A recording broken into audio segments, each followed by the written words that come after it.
have a message today that I've been dwelling on for quite some time, and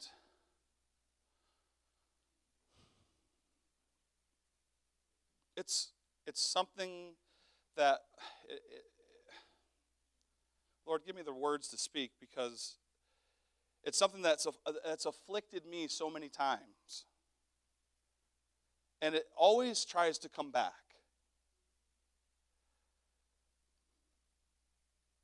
And I'm going to use this word relapse. The definition of relapse is to suffer deterioration after a period of improvement.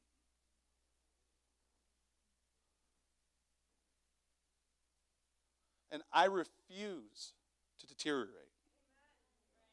I refuse to lose ground. I will not lose ground.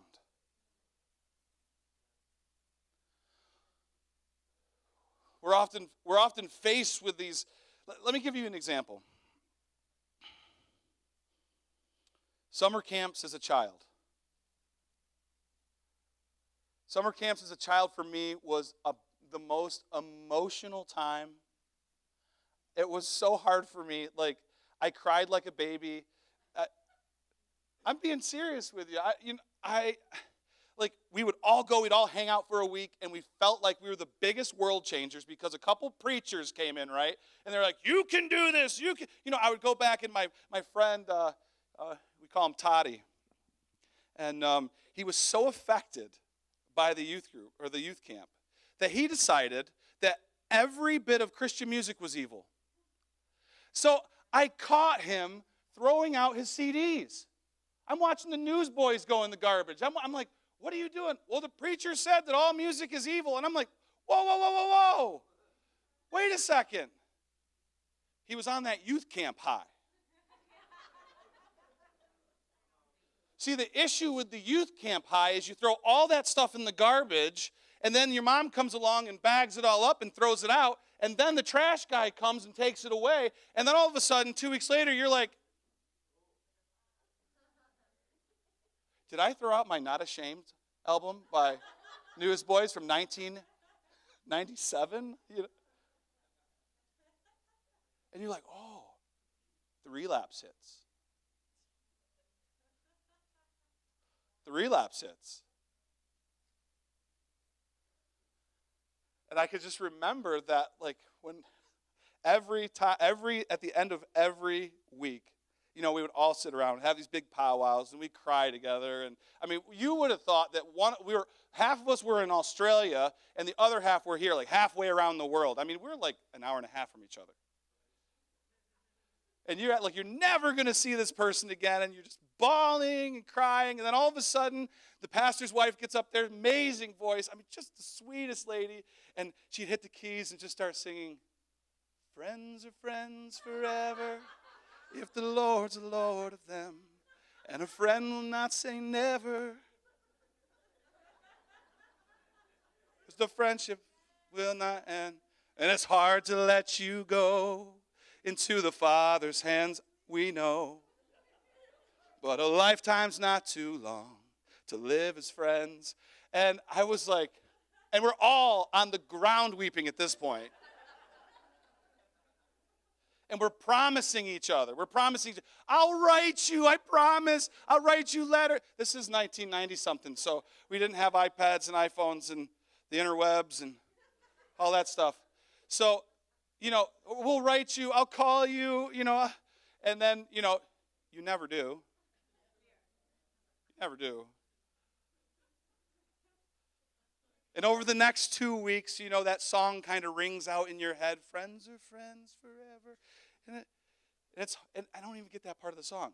And it's hard to let you go into the fire. That's dying. That's death.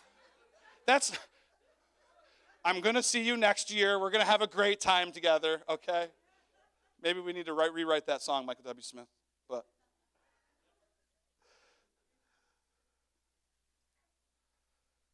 2 weeks go by, and everything starts to, you just don't walk on fire from, like, your friends and stuff, but, Pastors have spoken to your life, and the whole point was to get vision, to have purpose. Because as you're 13 to 18, I mean, I can't tell you, I went into the guidance counselor's office, and they're giving me colleges to go to. I think in about a matter of 3 years, I wanted to be a chiropractor, a architect, some sort of engineer, and I don't even know, well, I wanted to play baseball for a living, but, that only goes so far. So in the middle of this, we're trying to decide what we want to do, where we want to go, the colleges we want to go to, and these preachers are coming in and going, just stay solid, just stay focused. So we're like, yeah, we're on fire, and all of a sudden 2 weeks later, we relapse. And you're back into that place where you once were before. And now you need youth camp all over again. But it's not coming for another year. School ministry, plug. This way you can have 8 months, 9 months, 9 months, grueling training.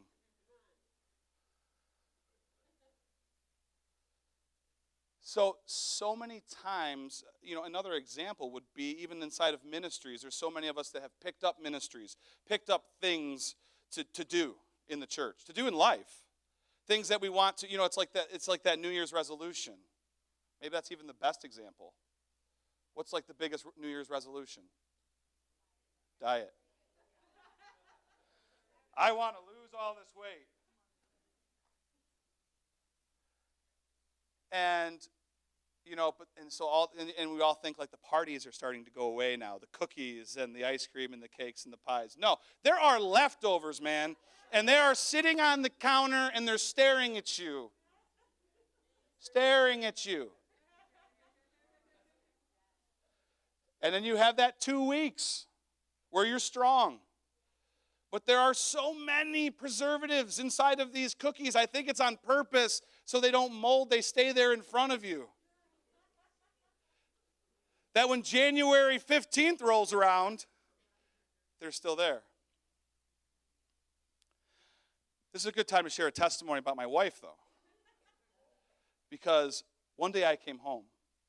I love breakfast. I'm a big breakfast eater. And all the men said, amen, give me some bacon. And I came home, but sometimes I don't give myself enough time in the morning to grab breakfast, so I got to go. And so I saw these huge blueberry muffins just sitting on the counter. And I'm like, oh, that's what I'm talking about. So I'm like, I'll get those. And then I went to bed. I got up. I went to look for the blueberry muffins. I was so excited. I skipped shower and everything. I went after the blueberry muffins, and they were gone. And I'm saying, I run into Aim. I'm thinking, Aim, what did you do with these blueberry muffins? It was the crumb top and everything. And so I'm thinking, what did she do with these blueberry muffins? She comes, she's starting to wake up and just goes, they were speaking to me, so I threw them in the garbage.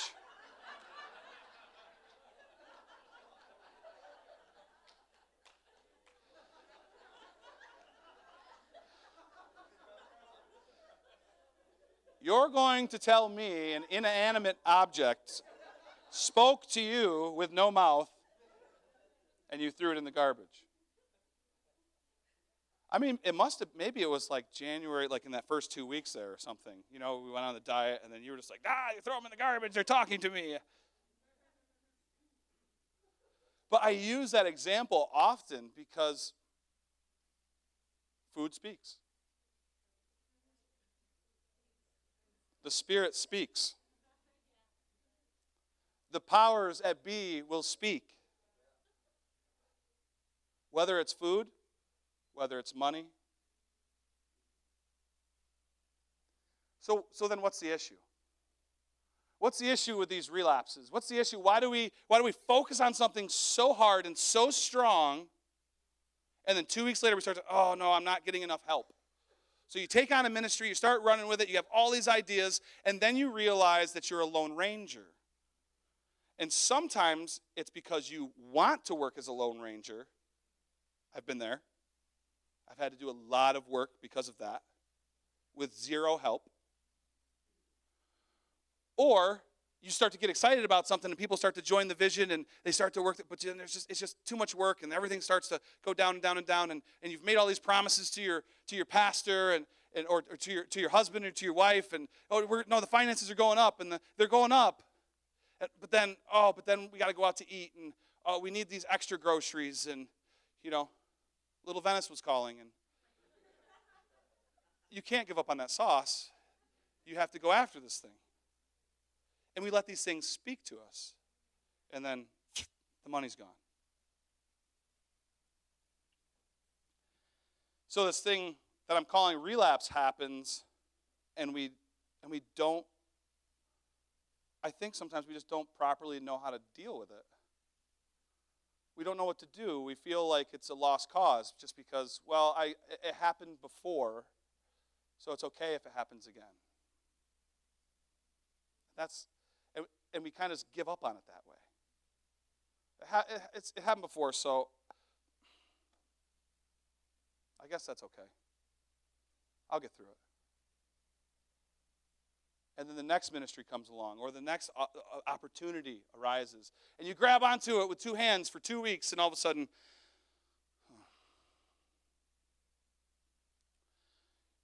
I was listening to this minister the other day, and he had this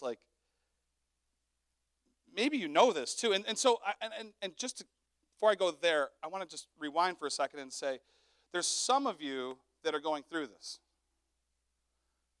There's others of you that are not.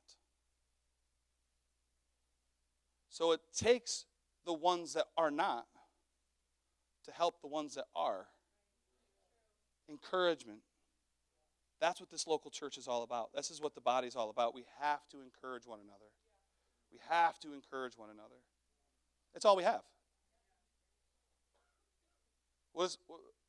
Pastor, his favorite verse, he says, 2 Corinthians 1:24, we're not in dominion of your faith, but we're helpers of your joy. We're encouragers of your joy. How much better do you feel when someone walks up to you and says, that was a great job? Even Aaron Bates said he loves it. How much better do you feel, though? I mean, how much better do you feel when someone says, that was a great job? We always joke about the soundboard. It's like this thankless job we used to say. Now we like to thank them for the thank you, Brad and Craig and Blake. And all the ones that went before them. Me, thank you, me.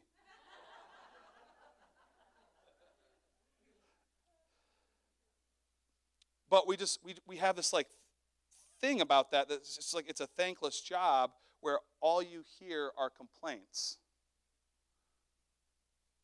So I asked the question, when's the last time you went to someone like the sound guy and said, nice job today?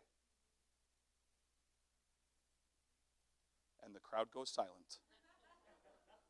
Well, I thought about that with even Pastor Chris. I went up to him a couple weeks ago, and I was like, that was an amazing word. He's like, oh, thank you. And we were just talking back and forth. And I didn't think he was going to get that excited.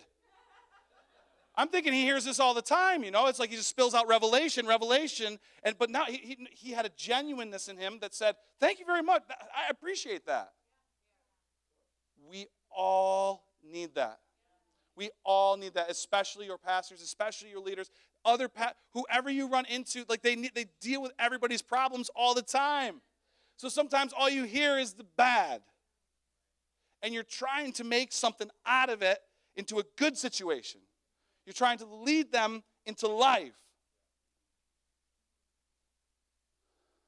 This week was kind of like that. There was lots of problems. There was a lot of different construction issues going on inside of my own family, and people needed help. And I felt like I was all over New York State. I was. But I knew that honoring my dad and helping him superseded what I needed to do at my own house. But I also knew that in honoring my dad comes provision for my house. Comes provision for my house. So that's, and I'm not after the provision. The provision's going to follow me. It has to. The provision has to follow you. When you honor someone, when you honor your parents, when I honor my mother, provision's going to follow me. It's going to, all the days of my life, it's going to come behind me. It's going to be there. So that when I need something, I can turn and go, Father, I thank you for this, and I can pick it up and I can use it. And that's why we honor our parents.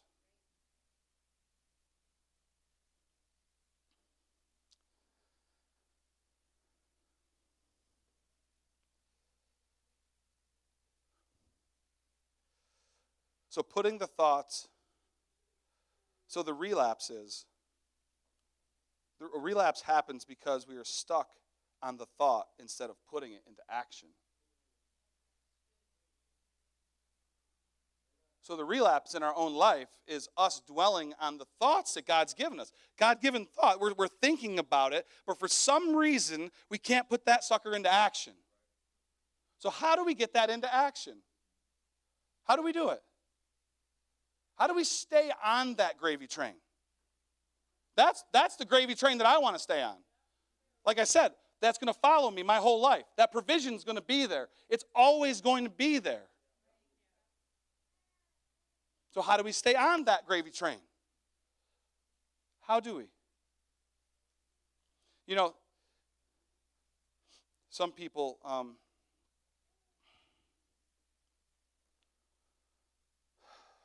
like to think of, well, they'll say this. They'll say there's no magic potion.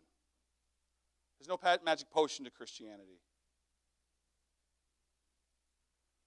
And I want to challenge you this morning in changing your mind about that.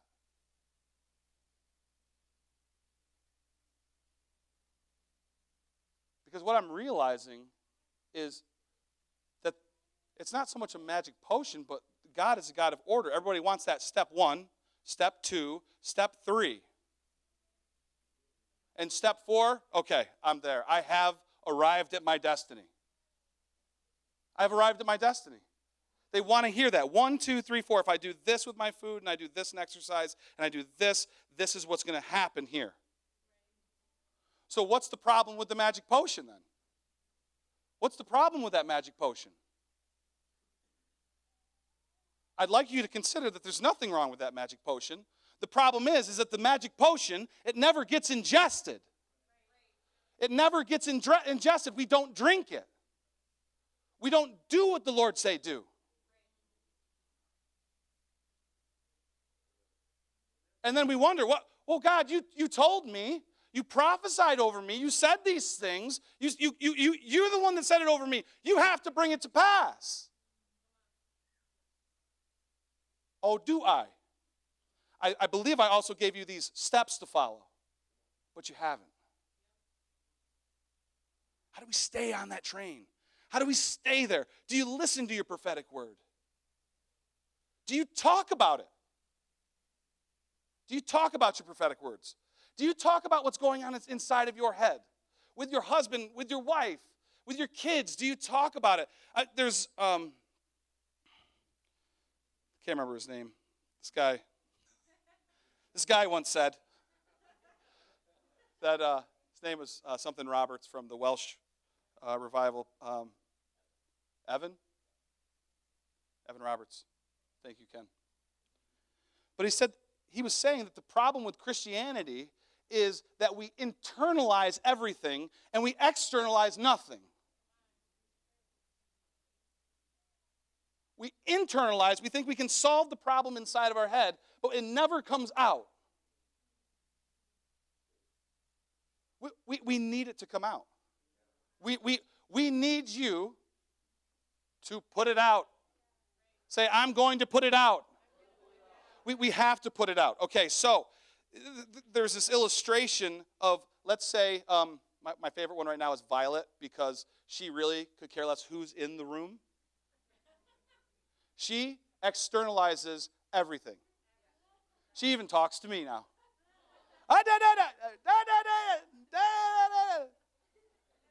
She's externalizing everything. Everything that she's thinking is just coming out. It's like every thought that hits her is popping out of her mouth. And we like that. We think it's cute.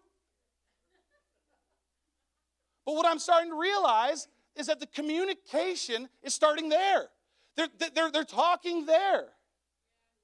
I remember Ava she would cry and cry and cry, and I didn't know what was wrong, and we do stuff and try to make her happy and bounce her around and do this, and all of a sudden Zoe came. Well, Ava was kind of like the first one, so I don't know if I held her more than 3 times. Everyone was like, give me that baby. And Zoe comes along, and the nurse, she was crying, and nurse goes over and changes her diaper. Effective way to get them to stop crying. And I was like, oh, wow.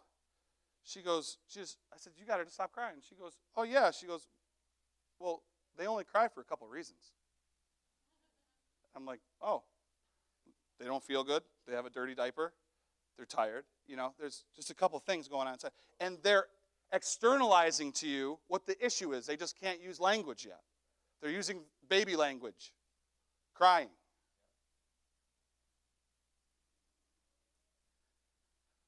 But then somewhere along the lines, we go from externalizing everything to, men, I'm talking to you right now.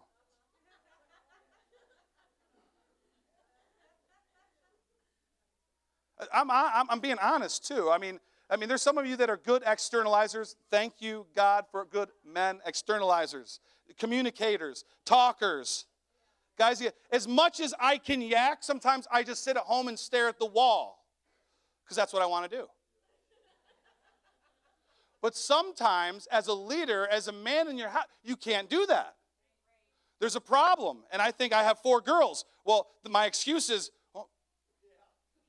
Aim, you got the answer for this one. I'm lost. Yeah. So then we'll sit down together, and she'll call. Yesterday, she calls one of the girls downstairs, and she's standing there. And then she kind of, so Mark, what are you going to do about this?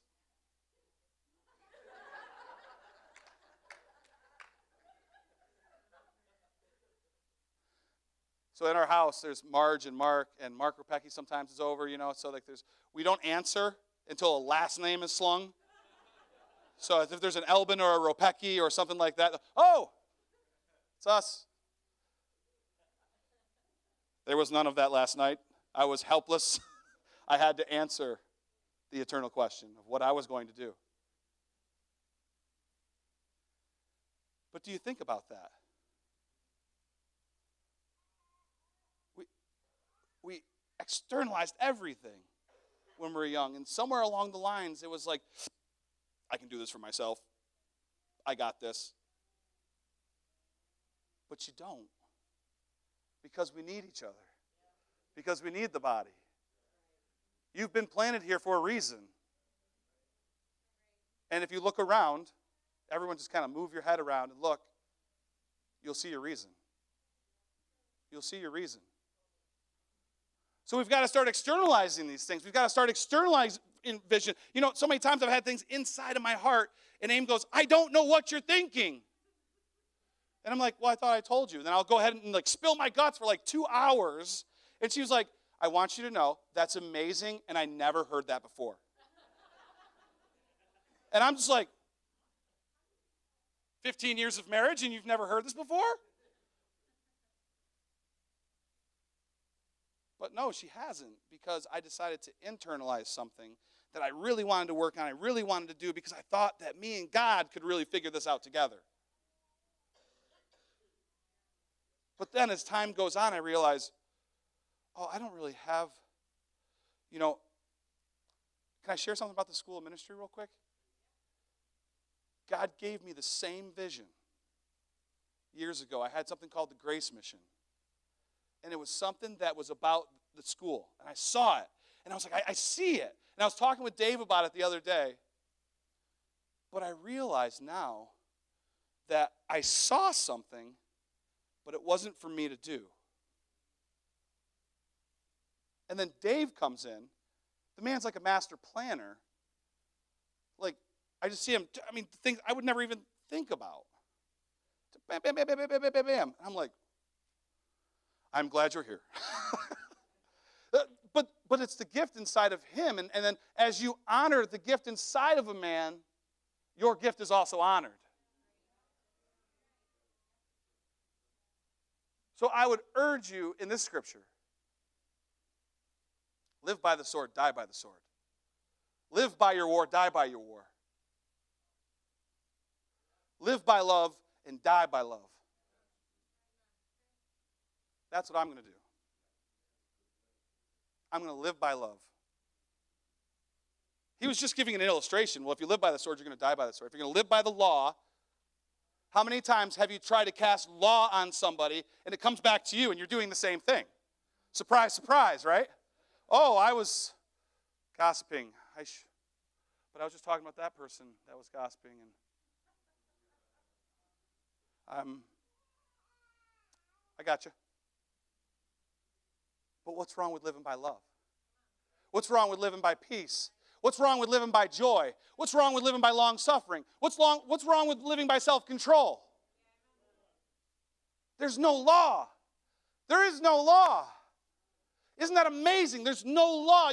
To that, you can use it as many times as you want. But as soon as you start to put the law on you, you better be ready to die by it.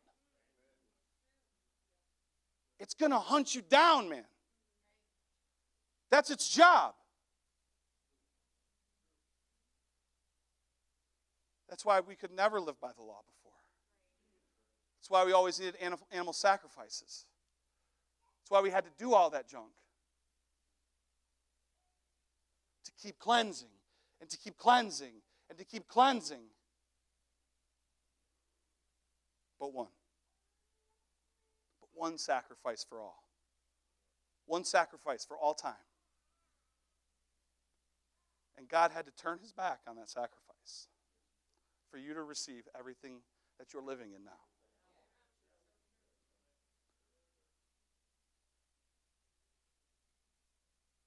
You ever take a second and reflect back on your life and see how far you came? I did that the other day. That was crazy. I mean, you feel like you're just treading water. You're just up there treading water, and all of a sudden, God tells me, look over your shoulder. And I was like, whoa, what was that? What was that? I mean, not just a blur, but it was like he walked me through things that I had done in the ministries, different places I've been, and people that were affected, and all this stuff. And then I'm sitting here, all the devil wants you to think is, woe is me. Woe is me. So I have a question for you.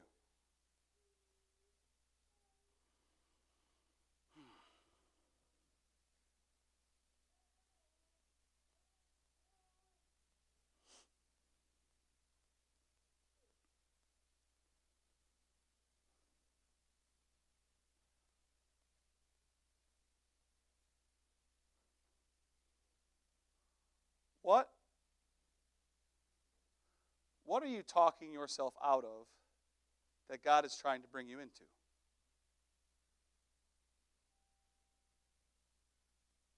What are you talking yourself out of that God's trying to bring you into? The purpose. Did you know as much as you can talk yourself out of that purpose, you can talk yourself into that purpose? You can talk yourself into that purpose. So the other day, when I heard this one man say, he was like, what was the word he used? He's, I had it. It was, it's right there. I'll give birth in a second.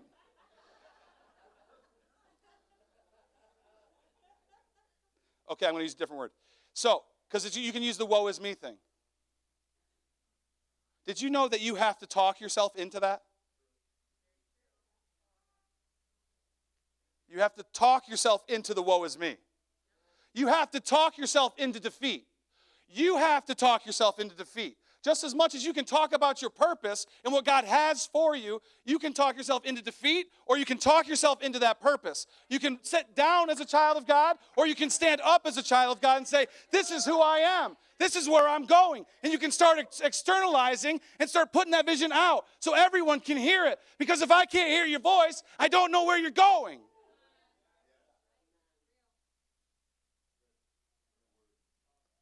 So men, we got to step up, man. I'm telling you, every chance I get, I just put it on her. I just start talking to him. I'm seeing this, I'm seeing that. You know, I come into the office. Dave says, what's the word of the Lord? I said, school of ministry is going to succeed. I mean, come on. These things, this is amazing. The trip that you're on, the life that God has given you is amazing. So why are you trying to talk yourself out of what God is trying to bring you into? Why are you trying to talk yourself out of it? And this is only made for a select few, but I want to tell you, this church is a church of doers. We have a church, when we have a work day, most of you show up. I'm just saying, when you find a local church, when you find your tribe, when you find the people that you belong to, you found a good thing, man. You found an eternal thing.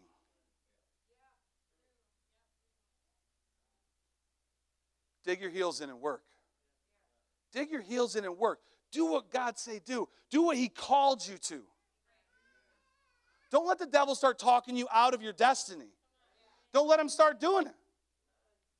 Let's go to Numbers. Everyone goes, huh? I love this. Oops. Numbers 14.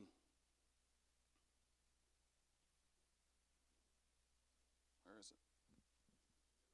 It's in the Bible. It sure is. So all the congregation lifted up their voices and cried. Whoop, rotate. And the people wept that night. And all the children of Israel complained against Moses and Aaron. The whole congregation said to them, if only we had died in the land of Egypt. What was wrong with those people? What was wrong with those people?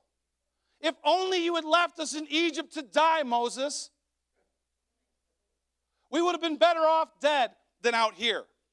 I think their provision was made for them every day. That thing called manna. I think they were led by the fire at night and the cloud by day.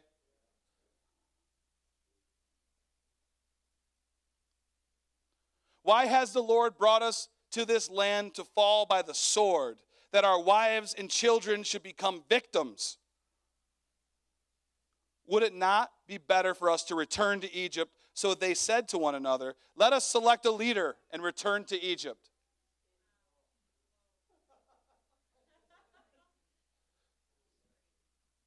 Can I share something with you? This isn't a story. This really happened, and this happens to us sometimes. I would rather be in the land where I was going to die. I would rather just relapse and go back. I'd rather just go back and just die.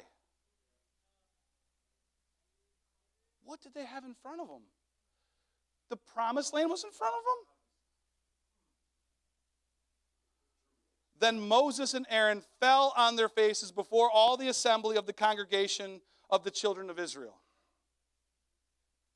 Is that okay? Okay. So God takes, say, Pastor Chris and I, he's showing us something. And all of you reject it. I'm just painting this picture for you because this is what really happened. You know, Margie, when she was preaching that last time, I heard that. There's not a bunch of stories. Not a bunch of stories in here. These were real life situations. This was real life letdown. This was real life relapse. So when I start to put this in real time for myself, that becomes a problem in me. That's a big problem for me. Because then I look at Moses and I look at Aaron, and they were rejected. And it wasn't just them being rejected. The Father's idea was being rejected by the people that they were bringing forth. I mean, how much lower can you go than that? I mean, like, when everything's nice in the spirit, everything's perfect there. And in the natural, you're hearing from the Spirit saying, walk on, you can do it. Go into the land of Canaan, take it over. You guys can do it. It said that the giants were their bread. It said that the people in the land were their bread. What do you do with bread? You eat it. You eat it. And then sometimes, what happens? You go to a restaurant, like what Margie was saying, like children, the healing is the children's bread. They bring out the bread, and it's the first thing you eat, and it's free. That's what God was sharing with them. That's what God was telling them, that this is free, man.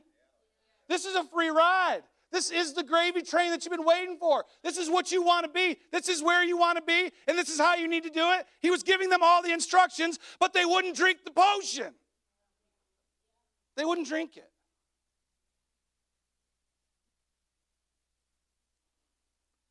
But Joshua, the son of Nun, and Caleb, the son of somebody. I don't know what that says. Jephtham, I don't know. Say it fast, skip over it. No one knows what you're talking about. Joshua and Caleb, how about that? Who were among those who had spied out the land, tore their clothes. Tore their clothes. And they spoke to all the congregation of the children of Israel, saying, the land we passed through to spy out is an exceedingly good land. Exceedingly, everybody say, exceedingly good land. And if the Lord delights in us, then he will bring us into the land and give it to us. Did he delight in them? He did.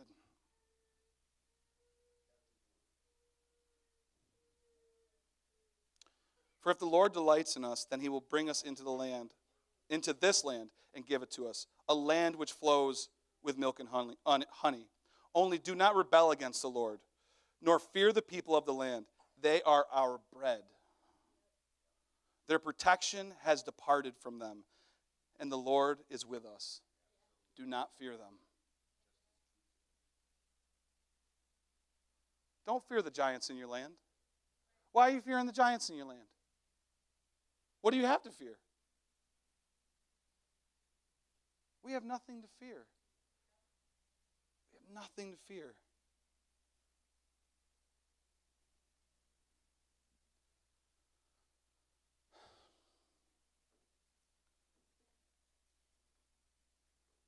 So there was two men, Joshua and Caleb, that decided not to relapse.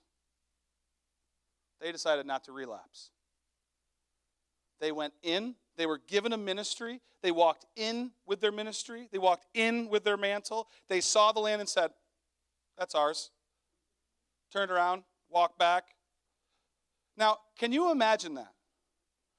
Can you imagine that? Walking into a game. You ever play a football game? You ever play a sport? And I mean, you know you're going to annihilate them. You know you're bigger, better, stronger. You got better teammates. You know that you're going to conquer them. Then imagine walking back into your locker room and you have all the other people, the whole congregation in there of people that are on your team saying, I don't know how we're going to do this. I don't know how we're going to do this. We can't do this. When I played football in high school, there's this one school we would smash. I'm telling you, like 50-0 in football. There was no talk like that. There was only Joshua and Caleb. We are going to obliterate these people. We're going to obliterate them. And not only that, we know where they're weak too. We know where they're weak.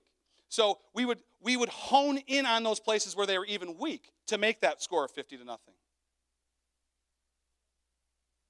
High school was a vicious place, man. It was like, if you, second place, my coach told me, was first loser. Well, we can get to second, we can still get to sectionals. Well, second place is first loser. Why do you want that? I'm like, right, let's get them. You know, and we go out there and just like blast these guys and hurt these guys and put a beating on these guys and make them bleed. That's what we would do because we were nice. Joshua and Caleb, they fell on their knees and ripped their clothes. Now just imagine that. Imagine that. You walk into your locker room and these people are going, we can't beat them, we can't beat them. And all of a sudden you and your buddy, what are you talking about? Ripping the jerseys off of themselves because they realize how foolish these people are. That, what I'm saying, is a football game. There's still a chance that those people could beat us. But when you are fully persuaded by the word of the Father, there's not a chance, there's not a place, there's no place for losing. You don't have to worry about first, second, or third place. There's no places. It's either win or lose. And when they walked in, they tore themselves because they realized what they were. They realized that they were winners. They realized, I'm not going to relapse. I don't want to go back to that place. I can't go back to that place. All I know is God has given me this place, and he says that those giants are my bread, and I'm going to eat them for dinner. It said that even the power was lifted off of them. What does that look like? What does that even look like? There are so many things that I want to dream about. I've asked the Father when I'm falling asleep. I was actually so busy this week. I got into the shower last night, and before I walked in the shower, I said, Lord, I miss you. I said, I just want to talk to you. I got so busy. I got so wrapped up. I understand I had to help some people, but it was so busy. I was just like, Lord, I just want to sit and talk to you. I just want to fellowship with you. You ever get to that point? I hear from God all the time, but I want to keep hearing from him. But I don't want to just keep hearing from him. I want to externalize the gift that he's given inside of me and cast vision back on him. I want to say, God, this is where I'm going. This is where I'm going because you said this is where I'm going. Not because I decided to do something. Isn't it funny that as we start to grow up and we go through those like guidance counselor years and you got the colleges and stuff like that, it's like God already knew from the beginning. You have this personality. You have these traits about you. Some people, like I work well with my hands. I couldn't do school. I couldn't. I guess I could, but I didn't want to. It's like I can just go to work. I can get my hands dirty. I can do something. But that was a personality. That was a trait inside of me. It was like it was there since I was born. God already knew. He already planted these things in you. He wants you to start burning and churning with these things. And rage. Age is irrelevant. Money is irrelevant. Issues are irrelevant. When you can realize that these things are irrelevant and you start to work inside of the gift and you start to churn and burn and seek God and just go, God, I just haven't talked to you in a while. I just want to tell you that I love you and I thank you for the gift that you've given me and I want to thank you for my family and my kids and the prosperity that you've poured on me, Father. I praise you and I thank you for what you've done. And that's how you're not going to relapse. Because as soon as you grab something, as soon as you try to pick up something, as soon as you try to step into something, the devil's going to try to rip it out of your hands.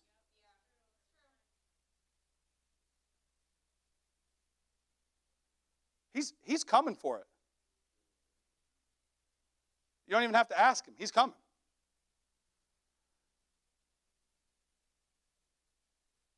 But at the end of that little passage there, it said, do not fear. Because Jesus has already conquered the grave. He's already conquered sin and death. And then he gave us the keys and said, here, now you run with these. You run with these. Unlock the doors for them. Unlock the doors for them. Unlock the doors for them. Okay, now run with them. Now go with it. Now do this.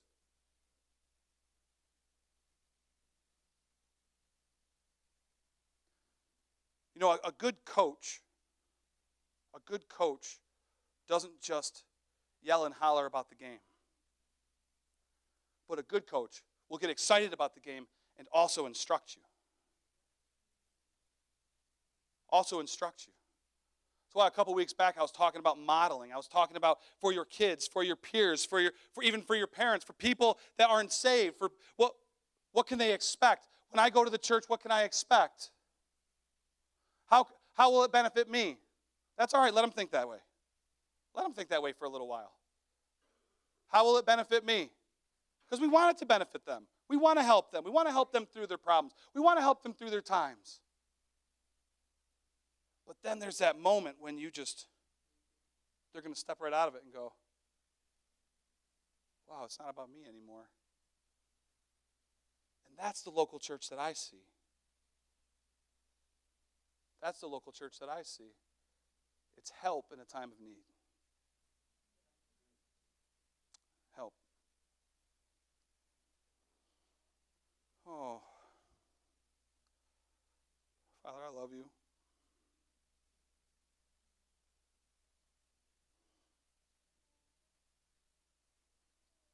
I want to pray for some people, but before I do, there's one last point to this. It's really important.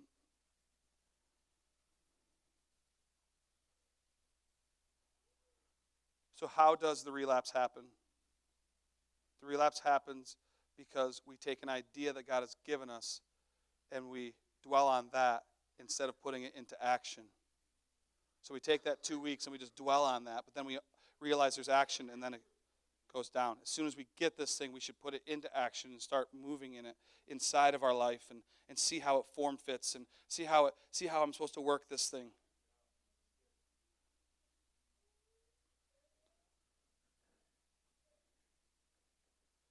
But then comes a little bit of discipline every once in a while.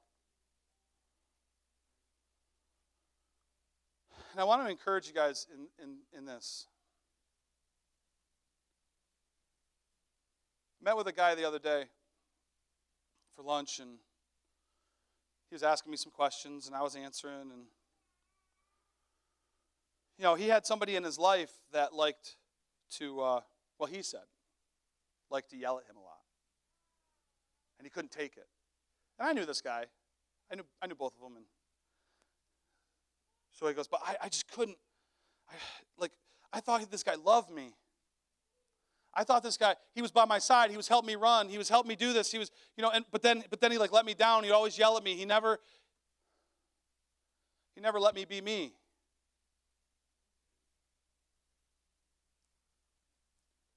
So I said, I've had some of those people in my life.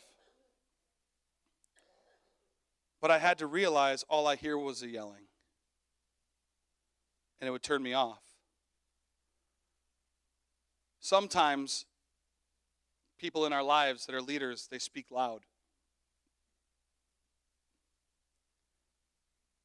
You got to hear past the loudness and hear the love of what they're saying. Because sometimes they don't actually know what to say. Sometimes they're yelling, but you just got to hear what they're saying. Okay, you had to realize, like in this guy's instance, that he did something wrong. So once you do something wrong, you're immediately on the defense all of a sudden. You're trying to defend. You're trying to get yourself out of it. You're trying to. But I said, I think you went about it all the wrong way. I said, instead of being on the defense, why were you on the offensive? Why don't you realize that the person that was speaking to you loved you? They loved you. Why didn't you hear the love inside? All you heard was the yelling, and I get that part. I've had that happen. Some of the people that have loved me the most have yelled at me the hardest. But at the end of the day, I had to know that they still loved me. But see, he didn't know that they still loved.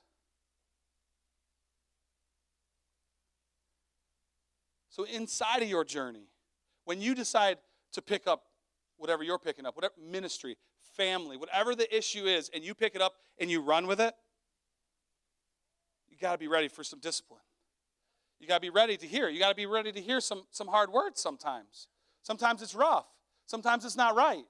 Sometimes, but if you can sit and quiet yourself, especially if you've done something wrong, and you realize, no, this person loves me. Okay, that's what I'm hearing right there. I can be better. I can be better. He says I can be better, and I can do it this way. Okay, I'm going to do that, and I'm going to make it better.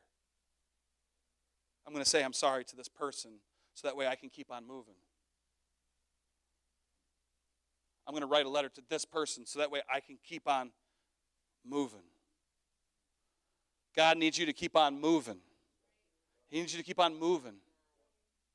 Amen. Maybe we could all stand. Is Kate in here? Can I get you on the keyboard? I just want to pray for some people. Maybe I'm going to read the scripture, but I would really, really, really, really love to pray for some of you that you're feeling this way. Maybe you've had a relapse. Maybe there's a problem inside of your life. You can't figure it out. You don't know. There's a block. All I know is that my God is simple. He loves me, and he wants to see the best for me.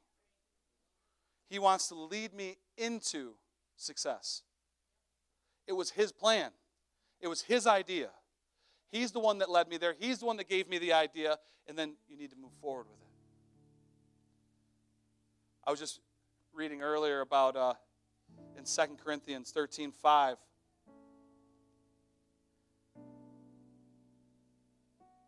Paul was pretty upset. He said, I'm coming to you now a third time. I can't imagine PC coming after me for a third time. I don't want that. But he said, this is the third time. And he was hollering at the Corinthians. He wrote this letter. And in verse 5 he says, now your souls, after he got done yelling at them, now your souls will be strengthened and healed if you hold fast to your faith. Haven't you already experienced Jesus Christ himself living in you? If not, you're deficient. So that means that Christ fills a void inside of us where we have zero deficiency. So it's us and our thoughts that we have to get rid of that deficiency, because there's really no deficiency there. It's actually still there. Christ is there. The void is filled, I'm saying.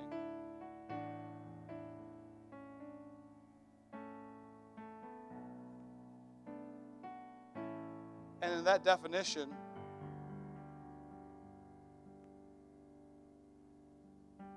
of relapse,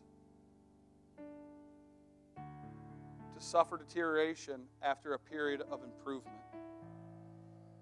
God wants you to keep improving. He needs you to keep improving. We need you to keep improving. The church here needs you to keep improving. I'm not just speaking as a pastor to you now. I'm speaking as your friend too. I'm saying we need you to improve. Even if you feel like you've reached your destiny, if you feel like you've come to a place where there's nowhere else to go. If you need fresh vision, I want to pray for you. So if you feel like you've hit a wall, or if you feel like you need fresh vision, would you come forward? I just want to pray for you today. I want you to realize that the goodness of God is what keeps us.